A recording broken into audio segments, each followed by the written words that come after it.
10장 1절 말씀 보겠습니다.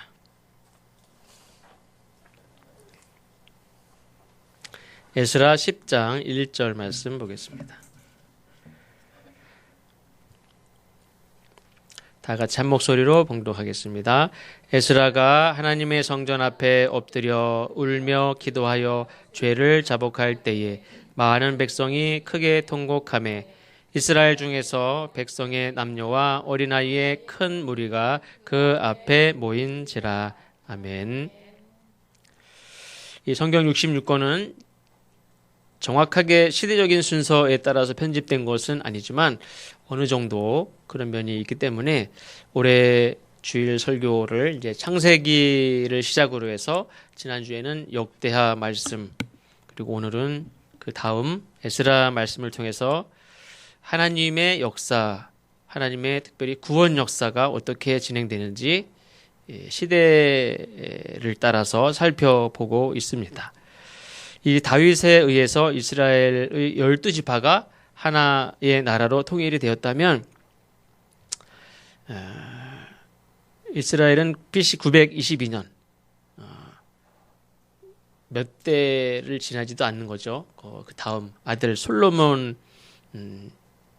이후에 분단이 됩니다. 10지파로 이루어진 북이스라엘과 2지파로 이루어진 남유다, 이렇게 두 나라로 분단이 되었습니다. 그리고 그 이후에 200년쯤 지나서 이 북이스라엘은 아수르에게 망하고 남유다는 BC 589년에 바벨론에게 망합니다. 그리고 이 남유다는 바벨론에게 망한 것뿐만 아니라 많은 유대인들이 바벨론의 포로로 끌려가게 됩니다. 그런데 그 이후에 바벨론이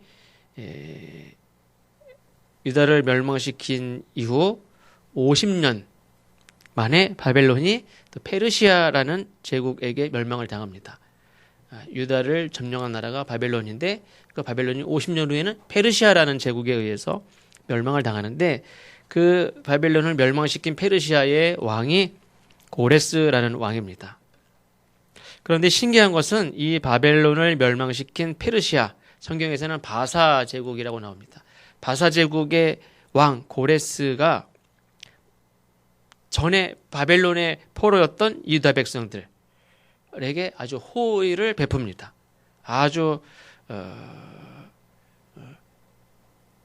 다른 민족들은 어떻게 됐는지 잘 모르겠는데 이 남유다 백성들에게는 아주 호의를 베푸는데, 우리가 오늘은 에스라 10장 1절 한 절만 읽었지만 에스라 1장 앞부분부터 쭉 보면 그 1장부터 6장까지는 바벨론을 멸망시킨 이 페르시아 제국의 이 고레스 황제가 바벨론 포로였던 유다 백성들에게 포로의 신분을 해방시켜주고 또 고향으로 돌아가게 하는 그런 내용이 나옵니다. 그 내용을 잠깐 읽어보면 에스라 1장 1절부터 4절 말씀을 제가 읽어드립니다.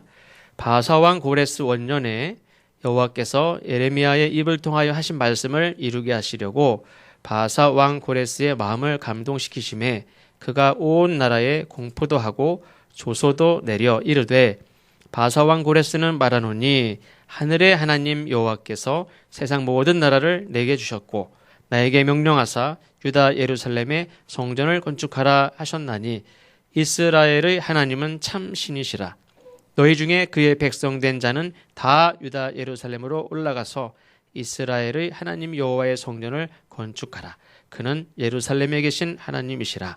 그 남아있는 백성이 어느 곳에 머물러 살든지 그곳 사람들이 마땅히 은과 금과 그 밖의 물건과 짐승으로 도와주고 그 외에도 예루살렘에 세울 하나님의 성전을 위하여 예물을 기쁘게 드릴지니라 하였더라.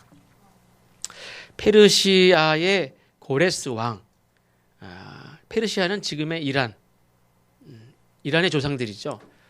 지금 이란은 물론 지금 이란도 우리나라에 비하면 수십 배 넓은 나라지만 그 페르시아 제국을 이루었을 때는 이 지중해 연안 이 전체가 다 페르시아 땅이었습니다. 이 페르시아의 고레스 왕이 특별히 이 유다 백성들에게 자유를 주고 고향으로 돌아가게 하는 그때는 멸망한 지 50년 되는 해입니다. 그리고 예루살렘으로 돌아오는 그 인원을 보니까 에스라 2장 64절 이하에 보면 이 에스라 2장에 보면 각 지파마다 몇 명이 이 예루살렘으로 돌아갔는지 인원 수가 쭉 다 나옵니다. 다 합치면 몇 명이냐면 49,897명입니다. 이를 1차 포로 귀환이다 이렇게 말합니다. 1차 포로 귀환이 있었고 2차 포로 귀환이 있었고 3차 포로 귀환이 있는데 1차 포로 귀환이 49,897명입니다.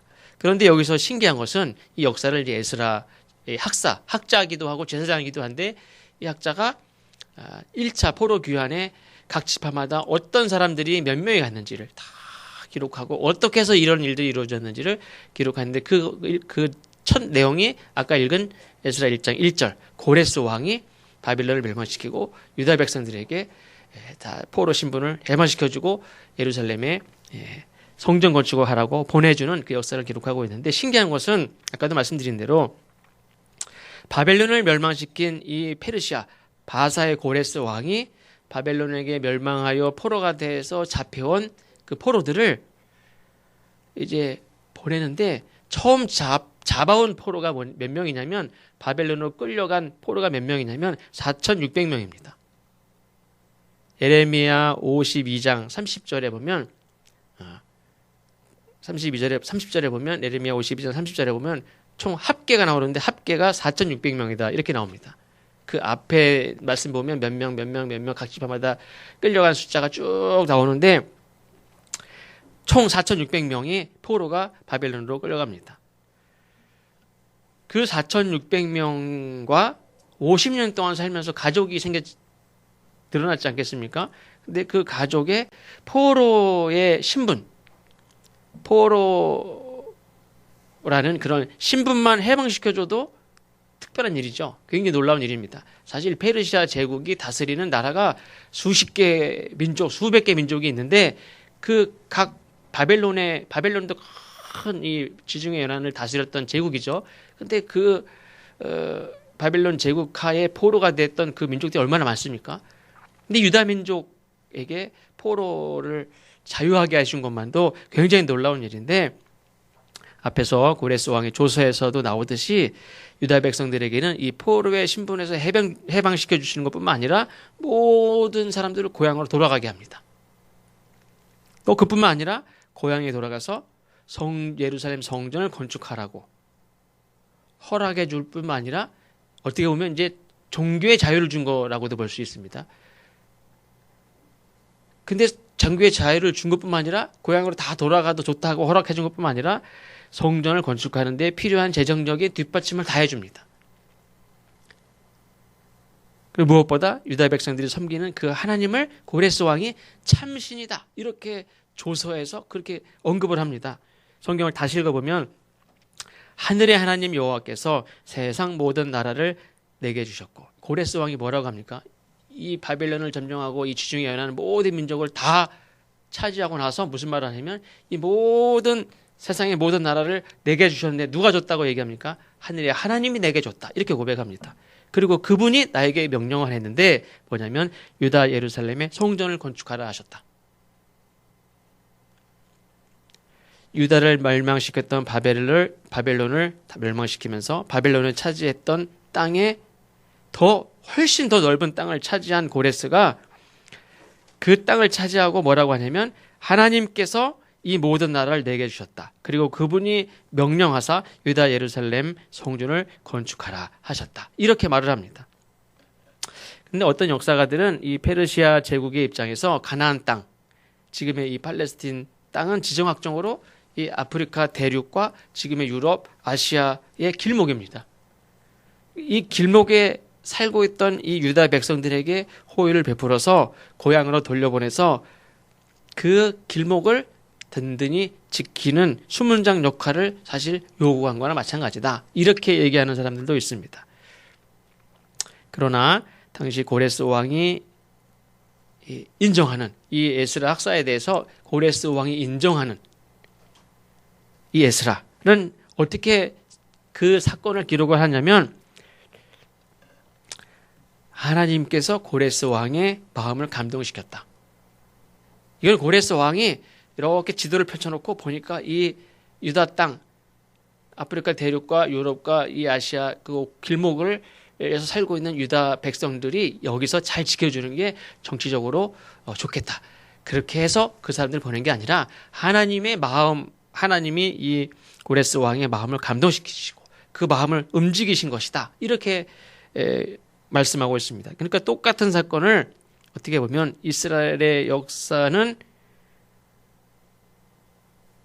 이 남유다는 이미 멸망했고 이 멸망한 나라입니다. 나라가 없는 나라입니다. 그리고 포로가 돼서 사실 남의 나라에 포로가 돼서 살면 점점점 그 민족이 점점 이렇게 흐지부지 되고 그 나라에 동화되고 민족성을 잃어버리고 말도 잊어버리고 나중에는 그 백성들이 그 기반이 흔적이 다 없어져요. 나중에 그 민족 자체가 다 없어져요. 근데 아까 말씀드린 대로 4,600명이 포로로 잡혀갔는데 그 돌아간 민족이 몇 명, 백성이 몇 명이라고요? 49,897명. 거의 5만 명이 돌아가요. 10배의 인원이 돌아가요. 그러니까 뭐 이렇게 말해도 되는지 모르겠지만 한 명도 병들어 죽거나 이렇게 흩어져서 이렇게 사라지지 않고 점점 더 번성했다 하는 것을 알 수 있습니다. 어떻게 보면 나라가 멸망했고 다른 나라의 포로가 되어 잡혀오면서 이 나라가 다 흩어지는 멸망할 수밖에 없는 나라는 공식적으로 멸망할 뿐만 아니라 백성들조차도 한 세대, 두 세대만 지나면 다 없어질 수밖에 없는 그런 위기의 순간인데 기적과 같은 포로의 해방됨과 함께 모든 민족이 백성들이 예루살렘으로 돌아가는 그런 기적과 같은 일들이 일어났습니다. 그 역사를 이 에스라는 신앙적으로 본다는 거예요. 이거는 그냥 한 나라가 망하고 또 한 나라가 등장하면서 정치적으로 우리나라에게 해방을 준 그런 사건이 아니라 신앙적인 안목으로 보면 정말 이 인간의 역사 흐름 속에서 전혀 상상할 수도 없는 일, 전혀 꿈도 꿀 수 없는 일, 불가능한 일이 지금 그 누구의 어떻게 보면 불가능한 일이라고 생각했기 때문에 기도도 하지 않았을 수도 있어요. 옛날에 에레미야 선지자가 얘기했던 돌아올 것이라고 얘기했는데 그걸 다 잊어버리고 그냥 그걸 포로의 삶을 멸망한 나라의 삶을 받아들이고 있어요. 우리나라도 임진왜란 아니라 일제강점기 때 10년, 20년 지나고 1919년 3월 1일 운동 지나고 20년, 30년이 되면요. 나중에는 그걸 다 받아들입니다. 많은 독립운동을 했던 사람들이 결국엔 다 포기하고 받아들여요, 그거를. 그러니까 어떻게 보면 막 친일을 했다고 막 말하기도 사실 어려워. 왜 그러냐면 변절했다고 보기가 어려운 게 뭐냐면 10년, 20년, 30년이 지났는데 점점 일본의 그 통치가 강해지는데 나라 독립한다. 이거는 거의 불가능한 일이었어요. 그거를 그냥 받아들이면서 그 가운데 우리가 어떻게 할 것인가. 이렇게 고민했던 사람들이 많아요. 많은 독립운동 했던 사람들이 그렇게 나쁘게 말하면 변절한 거고 변했어요. 물론 이제 끝까지 만주에 가서 독립운동을 하고 했던 사람들 입장에서는 변절한 사람들이지만 우리가 김병의 효자가 없다고 사람이 나라가 잃어버린지 말도 잃어버리고 모든 것들을 잃어버리고 10년, 20년, 30년째가 되는데 나라가 독립을 할 수 있다고 믿었던 사람들이 사실은 얼마 되지 않습니다. 그러니까 이 사람들도 지금 포로가 된 지 나라가 망한 지 50년이 지났어요. 나라가 다시 우리가 돌아간다. 이건 생각을 할 수 없는 형편이에요. 그런데 하나님의 은혜로 포로가 해방되고 또 예루살렘으로 다 돌아가도 좋다는 허락을 받고 심지어는 예루살렘 성전을 건축하라고 심지어는 모든 민족에게 기쁨으로 예물을 드리라고 다 도와주라고 은과 금으로 짐승까지 다 갖다 바쳐서 예루살렘 성전을 건축하는데 도와주라고 이런 조서가 전국에 다 내려집니다. 그러니까 에스라는 이거는 그냥 단지 정치적인 그런 어떤 그냥 갑자기 일어난 일이 아니라 그냥 어떤 폭발로 지구가 생긴 게 아니라 이건 하나님의 전적인 역사라는 것을 에스라는 그거를 믿었고 그거를 본 거죠. 그래서 하나님께 모든 나라를 내가 얻었다. 그리고 예루살렘 성전을 건축하라는 명령을 내가 하나님께 받았다라고 고백하는 이 고레스 왕의 명령에 따라 유다 백성들이 고향으로 이제 떠나게 되는데, 바벨론의 포로로 잡혀온 백성들이 50년을 살면서 바벨론 역사에 바벨론의 통치에 이스라엘 민족성을 잃어버리지 않으려고 나름대로 노력을 많이 합니다. 애를 쓰면서 살아남으려고 애를 썼습니다. 그 결과 이 바벨론의 포로의 신분이지만 포로 생활에 이제 적응을 하고 익숙하고 안정을 찾고, 그 와중에서도 어떤 사람들은 그 바벨론의 공무원들이 되고 바벨론의 어떤 중요한 핵심적인 그런 지위를 얻게 되고 안정을 찾고, 경제적인 가난한 사람들이 없고 다 그 와중에 열심히 일을 하고 살아남고 부유함을 얻고 그렇게 살아갑니다. 우리가 잘 알듯이 다니엘도 포로 잡혀갔지만 거기서 믿음으로 살고 정직하게 살고 진실하게 사니까 아주 느부갓네살 왕에게 인정받는 고위 공무원이 되지 않습니까? 그러니까 그런 사람들이, 이스라엘 사람들이 나라가 망했고 포로로 잡혀왔지만 에이 사장 뭐 이렇게 사나 저렇게 사나 다 틀렸다 막 살지 않았어요. 거기서 살아남으려고 애쓰고 믿음으로 살고 기도하며 살고 했던 사람들이 다 부유해지고 높은 지위도 얻게 되고 그곳에서 자리를 잡고 영향력을 끼치는 사람들이 다 됐습니다. 근데 어떤 측면에서는 거기에 자리를 잡고 사는 거예요. 여러 방면에서 자리를 잡고 살아갑니다. 안정된 삶을 삽니다. 그런데 어느 날 갑자기 바벨론이 페르시아에게 져서 망합니다. 세상이 바뀌었어요. 바벨론의 통치를 받다가 페르시아의 지배를 받습니다. 그런가 했는데 갑자기 고레스 왕이 유다 백성들의 이 포로의 신분을 다 해방시켜주고 고향으로 돌아가도 좋다고 허락을 내리고 성전을 건축하라고 막 후원을 해줍니다. 이 백성들이 고향을 그리한 건 맞습니다. 시편 말씀에 보면 이 백성들이 악기를 다룰 줄 알아요. 악기를 잘 다뤄요. 다윗도 수금과 비파를 다루고 노래를 좋아하고 시를 읽는 걸 좋아하고, 근데 이스라엘 백성들이 악기를 다루고 노래하고, 옛날에 고향 같았으면 시냇가에서 노래를 부르고 하나님을 찬송하고 노래를 잘해. 근데 바벨론에 와가지고 노래 좀 하고 그러면 어떻게 합니까? 바벨론 사람들이 야, 너 노래 좀 해봐. 술자리가 멀어졌는데 너 노래 좀 해봐. 시킨단 말이에요.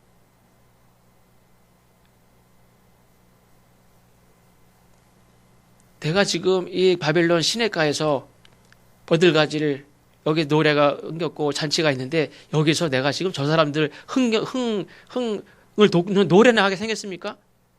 그러니까 그 모든 재주를 다 잊었다고 그랬어요. 그 재주를 다 잊고 노래 부르면 노래 못한다고. 너 수금과 비파를 좀 탈 줄 아냐?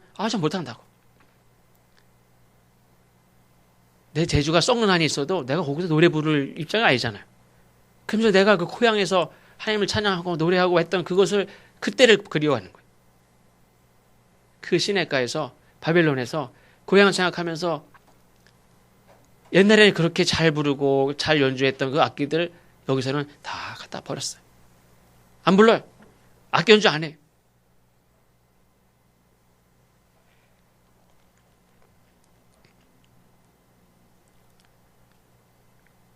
그렇게 고향을 그리워하던 사람들인데 막상 이제 고향으로 돌아가라. 그랬더니 백성들이 당황하죠. 여기서 안정을 취하고 여기서 직장이 다 있고 여기 내 관직이 여기 다 있어요. 여기와 인간관계가 다 맺어져 있는데 고향으로 돌아가라. 돌아가도 좋다라고 했을 때 49,897명이 돌아갔다 그랬어요. 굉장히 많은 숫자가 돌아간 거예요. 어떤 사람은 10만 명당 1차, 2차, 3차 다 합쳐도 10만 명이 안 된다 이렇게 얘기했는데 4,600명이 와가지고 5만 명이 돌아간 거는 많이 돌아간 거예요. 그리고 여기서 50년 동안 뿌리를 내리고 여기 정착하고 사는데 그걸 다 버려두고 폐허가 된 그 예루살렘으로 돌아간다는 거는 사실 그냥 오지로 들어가는 거나 마찬가지예요. 거기 들어가서 장사를 할 수 있습니까? 거기 들어가서 내가 무슨 높은 지위가 있으면 거기 들어가서 내 지위는 아무 소용도 없어요. 거기서 내가 잘 살 수 있는 기반이 하나도 없는 것이. 그러나 49,897명이 지금 안정된 이 땅을 다 놓고 내 고향으로 돌아갑니다. 어떤 마음으로 돌아갑니까? 50년 만에 하나님이 주신 그 은혜의 때, 하나님이 다시 주신 이 기회, 감동하여 돌아갑니다. 두려운 마음으로, 걱정하는 마음으로 억지로 간 게 아니라 50년 만에 어떤 기회가 왔습니까? 이 하나님이 이 나라를, 이 백성을 그냥 완전히 없애지 않으시고 다시 이 나라를 든든히 세울 기회를 주시는구나. 그러니까 내 직장, 뭐 내 관계, 그게 중요한 게 아니에요. 이 나라가 다시 산다. 이 나라가 다시 세워진다 하는, 어떻게 보면 이 나라를 다시 개척하고 이 나라를 다시 세운다는 그런 개척자의 마음으로 다시 돌아가는 거예요. 이 나라는 완전히 망한 나라예요. 완전히 이 땅에서, 역사에서 없어질 수도 있는 나라인데 하나님이 기회를 다시 주신 거예요. 이 나라가 다시 세우는, 이제 거기에 뭐 주춧돌이, 버려진 돌, 남은 자, 뭐 이런 말씀들이 많죠. 물론 이제 이 예루살렘에 남아있던 자들과 포로로 잡혀갔던 자들의 갈등도 물론 있지만, 어쨌든 이 사람들이 예루살렘으로 돌아올 때 그들의 마음은 하나님이 이제 우리에게 주신 마지막 기회다. 이 나라를 온전하게 세우는 마지막 기회다라는 그런 마음을 가지고 모든 것을 내려놓고 고향으로 돌아오는 겁니다. 50년 전에 나라가 망할 때 어떤 일이 있었습니까? 그 당시 왕이 시드기야 왕인데, 이 시드기야 왕이 바벨론에게 침략을 당해서 이 아들들이 그 앞에서 죽습니다. 나라가 망하는 걸 보는 것도 비참한 일인데, 내 아들들이 이 나라를 침략하는 왕들에 의해서, 군인들에 의해서 그 자리에서 죽임을 당해. 그 시드기야 왕은 눈이 뽑혀요. 그리고 끌려가서 소나 끄는 그 맷돌을 거기서, 이 나라의 왕이, 하나님의 거룩한, 하나님이 세우신 나라의 왕이 눈이 뽑혀서 노예가 돼가지고 그 소나 끄는 그 맷돌을 거기서 돌고 있어요. 많은 백성들이 포로로 끌려갔어요. 나라가 완전히 망했어요. 그때 50년 전에 비참한 역사를 기억하면서, 그때 우리나라 왕자들이 죽임을 당하고 왕이 눈이 뽑혀서 맷돌을 돌리고 백성들은 끌려가고 온 집들이 다 불에 타고 성전에 불에 타고 성벽이 다 무너지고, 그때를 기억합니다. 49,897명이 돌아오면서 무슨 생각을 합니까? 다시는 이런 일이 있으면 안 된다. 50년 전에 나라가 망했던 그걸 기억하면서 다시는, 하나님이 주신 마지막 기회다. 다시는 이 나라가 망하는 일이 없어야 했다. 그런 마음으로 돌아오는 겁니다. 우리나라는 한국전쟁이 끝나고 나라가 발전하고 막 잘 살게 되었기 때문에 전쟁을 겪지 않은 사람들은 잘 모르지만, 유다 백성들은 나라가 망한 다음에 50년 동안 꼬박 포로 생활했어요. 그러니까 이 전쟁의 비참함, 당장 전쟁 때도 얼마나 비참했는지 알지만, 전쟁에서 진 백성들이 당하는 고초가 어떤지를 50년 동안 다 알아요. 그런데 전혀 생각지도 않은, 아니 바벨론이 망할 줄 누가 알았습니까? 근데 그 나라를 점령한, 바벨론을 멸망시킨 그 페르시아 제국의 왕이 우리를 풀어줄 줄 또 어떻게 알았어요? 고향으로 돌아가라고. 그것도 우리가 믿는 하나님에게 명령을 받았다고 하면서 우리에게 성전을 건축하라고 막 후원을 했죠. 이런 일들이, 수천 년을 살아도 이런 일은 있을 수가 없는 일이에요. 경험할 수가 없는 일이에요. 근데 그 일이 주어졌어요. 이 49,897명이, 이거는 우리 이스라엘 역사의 마지막으로 하나님이 주시는 은혜다, 기회다라고 믿고 돌아가기로 결심을 하고 돌아갑니다. 다시는 이 50년 전에 이 나라가 망했던 그런 일들은 다시는 있으면 안 된다.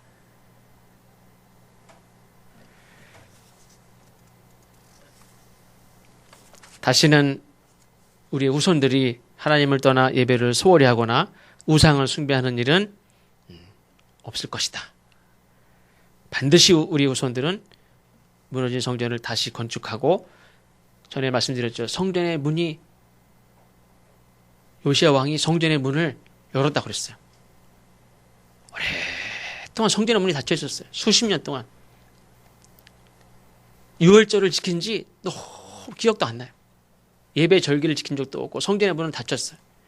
그러나 이 49,897명이 돌아올 때는 그때 다시는 예배를 소홀히 하거나 우상 숭배하는 일도 없어야 되고 성전의 문이 닫히는 일도 절대 없어야 되고 모든 절기를 잘 지키고 하나님을 잘 섬기는 거룩한 백성으로 사는 것, 오직 그 하나의 목적을 가지고 포로되었던 백성들이 가나안 땅으로 돌아오고 있다. 그 말씀입니다. 어떻게 보면 애굽에서 해방돼서 가나안 땅에 정착하면서 살면서 우리가 계속 말씀을 나눴지만 수없이 하나님이 주시는 은혜를 저버리고 우상 숭배하고 또 멸망하고 전쟁을 겪고 이 악순환에 빠졌던 이 역사를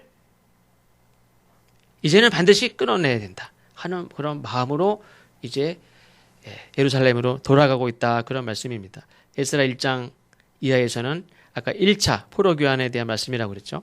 약간 이 에스라는 2차 포로 귀환 때 지도자입니다. 1차 포로 귀환 때 예루살렘으로 돌아간 백성이 49,897명, 2차 포로 귀환 때는 예루살렘으로 돌아간 유다 백성들의 숫자가 1,754명이라고 기록되어 있습니다. 많은 인원이 1차 때 갔고 그 다음에 2차 때 1,754명이 에스라와 함께 2차 포로 귀환이 시작되는데, 그때 페르시아 왕은 아닥사스다 왕이고 1차 포로가 간 다음에 그 다음 2차 포로 귀환이 얼마 만에 이루어지냐면 81년 만에 이루어집니다. 이것도 하나님의 전적인 뜻이에요. 이것도 아닥사스다 왕에게 하나님이 명령하셨어요. 그래서 아닥사스다 왕이 에스라가 보내달라고 한 게 아니라 아닥사스다 왕이, 고레스 왕이 어느 날 갑자기, 에스라 7장 12절 말씀입니다. 모든 왕의 왕 아닥사스다는 하늘의 하나님의 율법의 완전한 학자 겸 제사장 에스라에게 조서를 내리노니 우리나라에 있는 이스라엘 백성들과 그들의 제사장들과 레위 사람들 중에 예루살렘으로 올라갈 뜻이 있는 자는 누구든지 너와 함께 갈지어다. 페르시아 왕이 에스라에게 너하고 같이 예루살렘으로 갈 뜻이 있는 사람이면 다 가. 81년 만에 갑자기 왜 하나님이 특별히 어떤 사람들을 가라고 하냐면 이스라엘 백성들과 특별히 제사장들과 레위 사람들 중에 올라갈 뜻이 있는 사람 다 가라고 그랬어요. 왜 81년 만에 이 사람들을 하나님 보낼까? 1754명을 왜 81년 만에 또 보낼까? 여기 하나님의 뜻이 있어요. 먼저 이 에스라는 훌륭한 성서학자면서 참 선한 목회자로 인정받는 사람이고, 이 아닥사스다 왕도 인정하는, 그리고 에스라를 언급하기 위해 성경에 보면 그 조상 대제사장 아론부터 해서 그의 아버지 그라야까지 중간에 15명의 조상에 한 사람 한 사람이 다 언급될 정도로 이 사람의 집안이 얼마나 신앙적인 집안인가를 알 수 있고, 또 에스라 7장 6절에 보면 왕에게 구하는 것은 다 받는 자다, 이런 표현이 있습니다. 누가 왕에게 구하는 걸 다 받습니까? 이건 그런 사람이 없어요. 근데 에스라는 왕에게 구하는 건 다 받아낼 수 있는 사람이래요. 그 정도로 이 바사 왕에게 인정받는 사람입니다. 그럼에도 불구하고 에스라는 자기의 어떤 위치, 내가 누군지 알아? 어떤 사람은 그냥 말단 아니죠. 그냥 조금만 지위만 높아도 음주운전하다 걸려도 야 내가 누군지 알아? 이러면 막 그러죠. 자기가 누군지 아니, 내가 누군지 그 사람이 어떻게 알아요? 근데 내가 누군지 아니? 응? 내가 이 경찰서장에 밥도 먹고 말이야. 막 밥 먹, 그거 가지고도 막 우리나라 사람들은 막 그 어떤 인적 이 관계를 막 얘기해요. 근데 에스라는 왕에게 무엇든지 구하는 걸 다 받아낼 수 있는 그런 위치에 있는 사람인데도 뭐라고 얘기하냐면, 에스라 7장 28절에 보면 내 하나님 여호와의 손이 내 위에 있으므로 내가 힘을 얻어 이스라엘 중에 우두머리들을 모아 나와 함께 올라오게 하였노라. 내가 이 일들을 이룬 것은 하나님의 손이 나에게 있기 때문에 내가 힘을 얻어서 그 일을 한 거지, 내가 훌륭해서 내가 능력이 있어서 내가 왕하고 내가 왕에게 어떤 신임을 받는 사람이기 때문에 그렇게 얘기하지 않아요. 하나님의 손이 나에게 있기 때문에 내게 힘이 있는 거지, 그렇게 얘기합니다. 에스라가 하나님의 율법의 완전한 그런 학자다 이렇게 말을 하는데 성경 박사라는 의미가 아니라 하나님의 말씀을 늘 가까이 하고 하나님의 말씀을 늘 읽고 하나님의 말씀을 늘 배우고 하나님의 말씀을 늘 가르치고 하나님의 말씀대로 사는 사람이었다 하는 것을 의미합니다. 에스라가 2차 포로 귀환과 함께 예루살렘으로 돌아가기로 결심한 것은 예루살렘에 도착해서 또 결심한 게 뭐냐면 에스라 7장 10절에 보니까 이렇게 말씀합니다. 에스라가 여호와의 율법을 연구하여 준행하여 연구만 하는 게 아니에요. 아 그렇구나 이게 아니에요. 그냥 그게 다가 아니에요. 에스라는 하나님의 율법을 연구하고 준행하며 그 말씀을 다 지켜요. 또 율례와 규례를 이스라엘에게 가르치기로 결심하였더라. 이 에스라가 결심한 것은 내가 돌아가서 우리 백성들에게 하나님의 말씀을 잘 가르쳐 행하도록 해야 되겠다. 그 결심을 해서 돌아가기로 한 거예요. 그리고 제사장들, 레위인들, 하나님의 말씀을 같이 가르치고 지켜 행하도록 하는 그런 지도자들을 다 데리고 올라갔어요.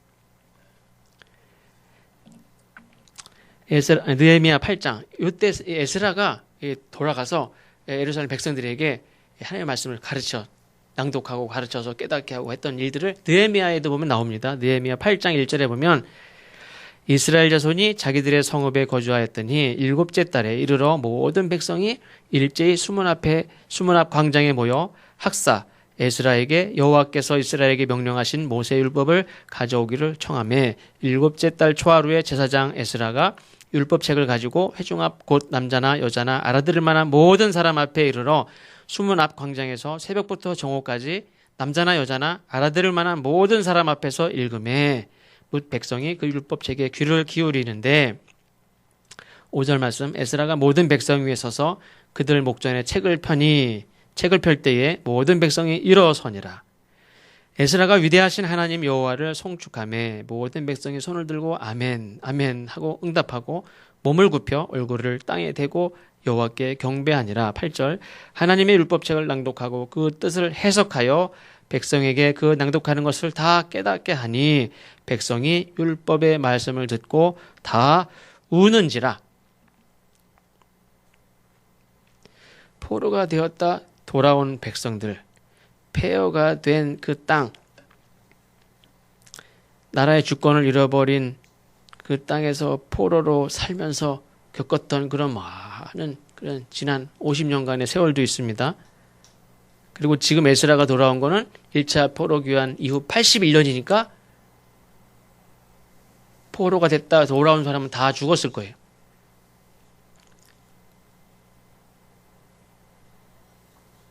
근데 이 백성들이 울어요. 에스라가 많은 레위인들과 제사장들과 함께 예루살렘으로 1차 포로 귀환 이후에 81년이 지나서 다시 하나님이 가라고 그래서 백성들을 데리고 가면서 결심한 게 백성들에게 하나님의 말씀을 가르치리라. 하나님의 말씀을 지키게 해야 되겠다 하는 목적을 가지고 돌아오는데 81년 만에 돌아오는데 상황이 어떠냐? 오늘 10장 1절 에스라가 성전 앞에 엎드려 울며 기도하며 죄를 자복하는 장면이 나옵니다. 도대체 어떤 일이 그 81년 동안 있었느냐? 아까 말씀드렸죠. 나라가 멸망한 지 50년 만에 하나님이 꿈에도 생각지도 못했던 우리를 해방시켜 주시고 다시 돌아가게 하시고 성전을 건축하게 하시고 무슨 말입니까? 하나님께 예배하며 사는 삶을 다시 허락해 주신 거예요. 이 나라를 다시 세워주셨어요. 그것을 받아들이고 이제 고향으로 돌아갑니다. 그렇게 성전을 건축을 했어요. 그리고 81년이 지났는데 81년 동안 무슨 일이 일어났느냐? 지금 나라가 망한 적이 없었어요. 나라가 망했다가 50년 만에 나라를 다시 얻고 하나님 앞에 예배하는 그 삶을 다시 찾았습니다. 그러면 다시 우상을 숭배하고 나라가 망할 짓을 하면 안 되죠. 근데 81년 만에 무슨 일이 일어났습니까? 또 우상 숭배를 하는 거예요. 에스라가 81년 만에 돌아왔는데 그때까지만 해도 하나님이 지금 그 나라에 내 나라에 어떤 일이 일어나는지 말씀을 안 해주셨는데 그냥 마음은 무슨 뭐만 결심했냐면 이 우리 백성들에게 하나님의 말씀을 잘 가르쳐주게 행해야 되겠다. 그 말씀을 가지고 돌아왔는데 왜 그 마음을 주셨는지 와서 보니까 무슨 일이 일어나느냐. 그 81년 동안 그 백성들이 전혀 새로워져서 나라를 바로 세우고 거룩한 백성으로 하나님 앞에 진실하게 그렇게 나라를 세워갔느냐? 그렇지 않은 거예요. 또 우상 숭배를 하는데 특별히 무슨 일이 일어났느냐? 많은 백성들의 가정이 이방 나라 사람들과 또 아무 우상 숭배하는 여인들이 막 들어올 때 솔로몬이 이 나라 민족의 공주, 여기의 공주 해서 많은 나라의 공주들을 데리고 와서 혼인을 하면서 아내로 삼으면서 수많은 우상이 다 들어왔잖아요. 그리고 그들이 예배 그 우상 섬길 수 있도록 산당을 다 지어줬어요. 온 나라의 우상이 들어왔어요. 그 아들을 그 솔로몬이 죽고 나자마자 나라가 하나님이 나라를 나누어 분단시켰어요. 그게 우상숭배 때문에 그랬어요. 나라를 다시 얻은 이 백성들이 다시는 이제 이런 일이 없었겠다 하고 나라를 다시 그 50년 전에 시드기야 왕이 눈을 뽑혀가지고 내 나라 왕이 눈을 뽑혀서 그 맷돌이나 돌리고 나라가 비참하게 망할 때 생각을 하면서 다시는 이런 일이 없어야 되겠다. 하나님이 주신 은혜에 기뻐하며 감격하며 감동이 돼서 고레스 왕만 감동을 받은 게 아니에요. 백성들이 감동을 받고 내 나라를 다시 세우리라. 50년 전의 일은 다시는 없으리라 하면서 나라를 그렇게 세워 돌아간 사람들이 81년 만에 무슨 일이 일어나느냐. 백성들이 다 아무나. 그 말은 뭐냐면 아니 룻도 이방 여인이고 뭐 이렇게 이방 여인이 얼마나 많습니까? 다윗의 증조 할머니가 이방 여인인데 이방 여인이 잘못했다는 게 아니라 그 가정이 우상 숭배를 걸러내지 못한다는 거예요. 각 가정마다 우상 숭배를 전혀 걸러내지 못하고 그냥 막 들어오는 거예요.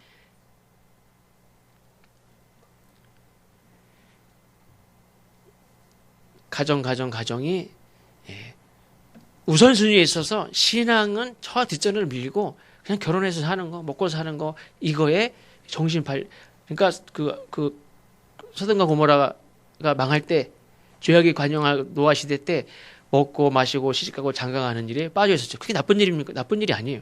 근데 신앙은 저 밑으로 가고 먹고 사는 일에 시집가고 장가가는 일이 우선이 된 거예요. 그러면서 우상숭배가 전혀 걸러지지가 않아요. 에이구, 사람 그럼 어떻게 살아야지. 우상숭배. 그 저기 괜찮은 여인이 있는데 그러면 내 아들은 평생 종각으로 살아? 우상숭배가 지금 그게 무슨 문제야. 지금 살아야지. 신앙은 저 뒷전으로 가고 우상숭배가 해든 말든 그냥 결혼해서 사는 거에 정신 팔려 있어. 그러면서 온 나라의 백성이 지금 이방 여인을 얻어서 그냥 우상숭배라고 살아가고 있는 거예요. 에스라가 하나님 앞에 엎드려 슬피 울며 회개하고 죄를 자복합니다. 느헤미야도 그랬지만 에스라도 저런 무식하고 저런 악하고 저런 미련한 저런 백성들 막 그러지 않았어요. 자기 죄를 자복했다고 그랬어요. 다 내 잘못이에요. 사실 에스라는 페르시아에 있었지 여기 와 있었습니까? 자기 잘못이 아닐 수도 있어요. 먼저 간 스룹바벨이 1차로 끌고 이렇게 백성들을 이끌고 갔는데 그 앞에 먼저 간 지도자들이 잘못이지 에스라 잘못입니까? 에스라 이제 왔는데. 그렇지만 그 당시 지도자들은 느헤미야도 3차로 올 때 왔죠. 느헤미야도 그렇고 에스라도 그렇고 다 내 잘못이라고 그랬어요. 그러니까 지도자는 내 잘못이라고 그러는 사람이 지도자죠. 야당인 여당인 네 잘못이야. 그건 지도자가 아니에요. 다 에스라가 그렇게 엎드려 기도하고 죄를 고백하고 회개할 때에 백성들이 그때 깨닫기 시작했어요. 에스라가 회개하는 것에 동감을 해요. 그러면서 뭐라고 하냐면 당신이 무엇을 주장하든 무엇을 명령하든 그대로 행하겠다. 그때 에스라가 말한 건 뭐냐면 안타깝지만 물론 어려운 일이지만 이방 여인과 아내를 맞은 사람들 또 그 아내의 젖을 물고 자라난 자식들 다 돌려보내자. 이런 결단이 없으면 우리는 계속 악순환의 이 악순환을 끊을 수가 없어요.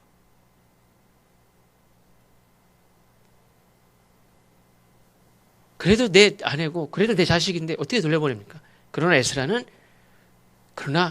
우리는 이런 결단이 없으면 우리는 또 다시 지금 당장은 이렇게 먹고 살고 이렇게 사는지 모르지만 우리는 또 다시 멸망할 수밖에 없어.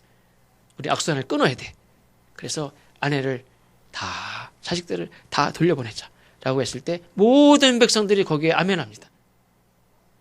그리고 성경 10장 우리가 읽지 않았지만 뒤에 보면 돌려보낸 사람들이 다 나옵니다.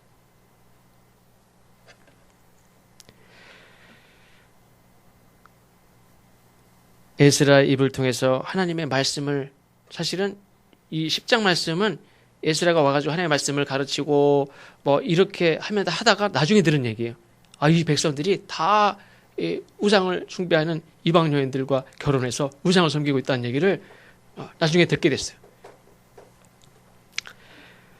그러니까 하나님 말씀을 에스라를 통해서 말씀을 배우고 열심을 내던 백성들이 에스라의 입을 통해서 또 나오는 명령에 순종했다는 거예요.